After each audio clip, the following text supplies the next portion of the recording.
বাস্তববাদী কিছু report. Number 1, world economic forum এর রিপোর্ট অনুসারে 30 সালের ভিতরে 41% কোম্পানি তাদের এমপ্লয় রিপ্লেসমেন্ট করে ফেলবে। কিসের দ্বারা? এর দ্বারা এমপ্লয়গুলো রিপ্লেসমেন্ট করে ফেলবে। World economic forum, Goldman sax, এটা ইনভেস্টমেন্ট ব্যাংক কোম্পানি, এই কোম্পানির রিপোর্ট অনুসারে আগামী 30 সালের ভিতরে 300 মিলিয়ন পিপুলের জব রিপ্লেসমেন্ট হয়ে যাবে। কত? 300 মিলিয়ন। কেউ বলতে পারেন 300 মিলিয়ন মিন্স বাংলা কত? 30 কোটি।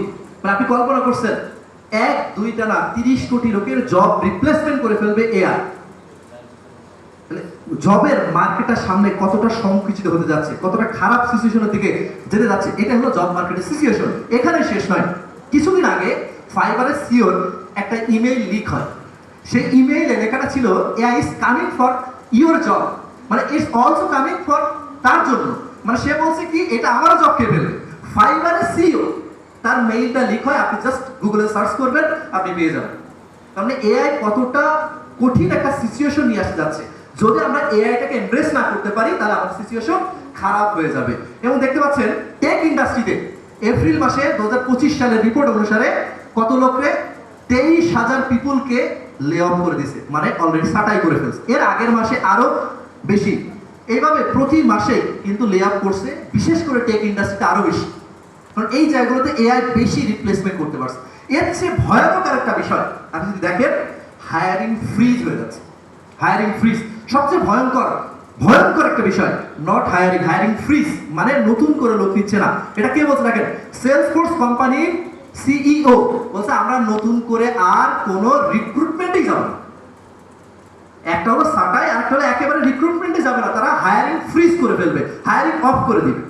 জব মার্কেটের সিচুয়েশন সামনে কতটা করুণ হতে যাচ্ছে আমরা হয়তো বুঝতে পারছি। এবং বিবিসির একটা রিপোর্ট যদি দেখতে পারেন, AI took their job, now they get paid to make it a sound human.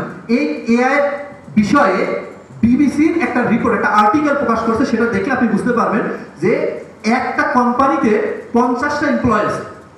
50টা employee 50 জনের মধ্যে 49 জন ব্যক্তিকে ছাঁটাই করে ফেলছে। এবং একজন ব্যক্তি আছে, সেই ব্যক্তিকে রাখছে শুধুমাত্র এআই যে কাজগুলো করছে এটাকে একটু জাস্ট চেক আউট করার জন্য, ঠিকঠাক আছে কিনা। বুঝতে পারছেন কি পরিমাণ জব সামনে রিপ্লেসমেন্ট হবে, জবের করুণ অবস্থানটা কি। দেখতে পাচ্ছেন আমরা অনেকগুলো সেক্টরে দেখছি, সোশ্যাল মিডিয়ার অনেকগুলো সেক্টরে, ডিজাইন, কপিরাইটিং, কন্টেন্ট ক্রিয়েশন, তারপরে basic editing, image generation, blogging, research, তারপরে ডিজিটাল মার্কেটিং, কোডিং, এই সেক্টরগুলোতে অলরেডি অনেক বড় প্রভাব এআই ফেলে দিচ্ছে। শুধু আমার কথা নয়, চলেন আমি একটা জাস্ট এআই দ্বারাই কিছু বিষয় আপনাদেরকে একটু পরে দেখাবো। দেখুন, যখন অটোমেশন আসা শুরু করে, পরিবর্তন, অটোমেশন আসে ফার্স্ট কোথায়? অটোমেশন আসে হলো গাড়ি, যেগুলো পার্টসপাতি তৈরি করতে, গার্মেন্টসের সেক্টরগুলোতে যখন অটোমেশন আসে, তখন কিন্তু মানুষ আগে একটা বিষয় চিন্তা করতে, একটা সময় মানুষ কিছু করবে না, সব অটোমেশন করবে। এটা কিন্তু হয়েছে, এই যে গাড়ি তৈরি হয়েছে, তারপরে গার্মেন্টস ইন্ডাস্ট্রিতে মেশিনারিজ তৈরি হয়েছে, তখন কিন্তু মানুষের ওই জায়গাটাতে চাপ কমে গেছে, ওই মেশিনের কাজগুলোই মেশিন কিন্তু কাজগুলো করে দিচ্ছে। এটা কিন্তু একটা সময় এই মেশিনারিজ জায়গাগুলোতেই ছিল। বাট বর্তমানে যে এআই আসছে, এই এআইটা মূলত কাজ করছে আমাদের মিড লেভেল রেঞ্জে এবং আপার মিড লেভেল ম্যানেজমেন্টে। কেমন বিষয়টা?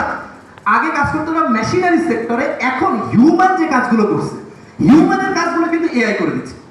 তার মানে আগে যতটুকু অটোমেশন এসে পরিবর্তন আসছে, মানুষের বেকারত্বের জায়গা তৈরি করছে, এই জায়গাটা এসে আরো ডাবল বেকারত্বের জায়গা তৈরি করছে এআই।